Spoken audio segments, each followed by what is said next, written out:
Ang pista ng Nazareno ay tinuturing na isa sa pinakamalaking pagtitipon ng mga Katoliko sa bansa. Pero kahit sagrado, tarpaulin at t-shirt na may mukha at pangalan ng ilang politiko pa rin ang nagkalat at tila nakikihati sa atensyon ng mga dumalo.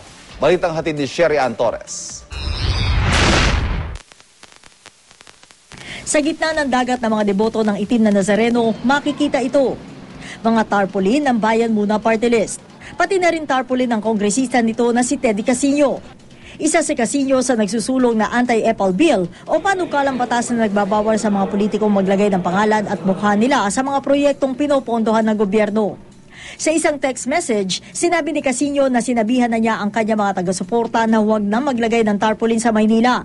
Pero masyado raw naging masigasig ang mga ito. Paaalis daw niya kaagad ang mga nasabing tarpaulin. Sa ruta din ng prosesyon, madadaanan ng ilang mga taga-bayan muna na namimigay ng tubig sa mga deboto. Bahagi raw ito ng kanilang public service. Para po sa kanila, sa kahirapan ng paglakad nila sa panata nila po. Para tutulong ka rin kami sa kanila po. Ito ba taon-taon ba? Opo. Sa ilang mga poste, nakasabit din ang mga nakangiting mukha ng ilang mga lokal na opisyal na Maynila gaya ni Councilor Bernie Ang. Ang tanggapan ni Councilor Ang sinabing wala raw silang alam tungkol sa mga nagkalat ngayon sa mga lansangan. Hindi raw nila ito otorisado. Ipatatanggal na lang daw nila ito. Kapansin-pansin din ang ilang debotong naka-Nazareno t-shirt pero sa likod may pangalan ng politiko. Ayon kay Carol De Los Santos, Public Information Officer ni Caloocan City Mayor Recom Echeverry, hindi raw nila alam na may mga taong nagsusuot ng t-shirt sa Quiapo na may pangalan na alkalde.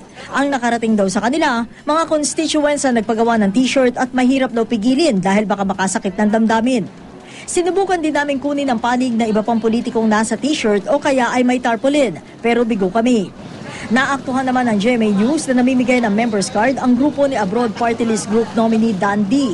Pero sabi niya, nagre-recruit lang sila ng mga miyembro para matulungan magkatrabaho. Hindi naman po yan campaigning because that is only membership.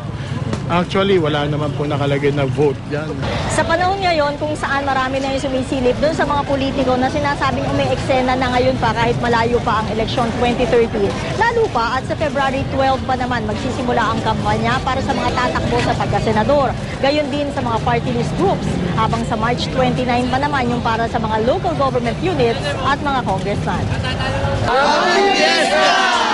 Sherry Ann Torres, GMA News.